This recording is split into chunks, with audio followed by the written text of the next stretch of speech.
اسلم ایک غریب لیکن نہایت ہونہار طالب علم تھا۔ اس کے والد ایک معمولی سی دکان پر کام کرتے تھے۔ ان کی تنخواہ بھی کم تھی۔ اسکول میں اسلم کا ایک دوست جواد تھا جو امیر گھرانے سے تعلق رکھتا تھا۔ ایک روز اسلم کے والد سڑک کے حادثے میں زخمی ہو کر معذور ہو گئے۔ اگلے دن اسلم اسکول گیا تو کسی بھی کام میں اس کا دل نہیں لگ رہا تھا۔ وہ سارا دن پریشان بیٹھا رہا۔ اس کے دوست جواد نے جب اس کی یہ حالت دیکھی تو پوچھے بغیر نہ رہ سکا، اسلم کیا بات ہے؟ تو مجھے کچھ پریشان سے لگ رہے ہو۔ جواد نے پوچھا، کچھ نہیں، بس تھوڑا سا سر درد ہے۔ اسلم نے ٹالنا چاہا، اگر کوئی پریشانی ہے تو مجھے بتاؤ، میں تمہارا مخلص دوست ہوں، میں ضرور تمہاری مدد کروں گا۔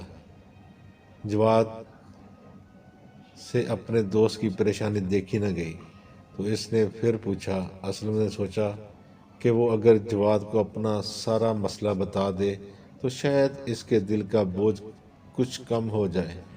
اسلم نے اپنے ابو کے بارے میں ساری بات جواد کو بتا دی اور ساتھ یہ بھی بتایا کہ کام پر نہ جانے کی وجہ سے اس کے والد کو تنخواہ بھی نہیں مل سکے گی۔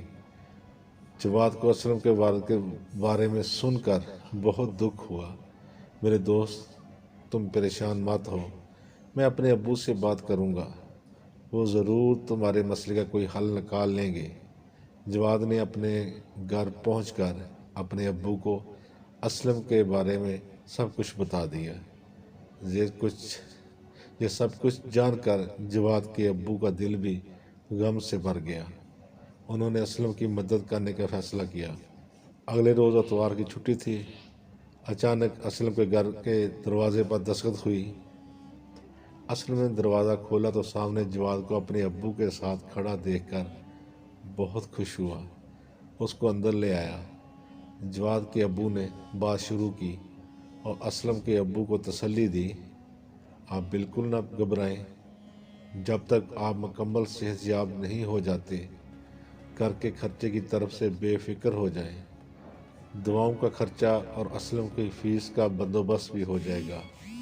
ہم کوشش کریں گے کہ آپ کے گھر والوں کا پوری طرح سے خیال رکھیں۔ یہ سن کر اسلم کے ابو کی آنکھوں میں آنسو سے بھر گئی اور انہوں نے جواد کے ابو کا بہت شکریہ ادا کیا۔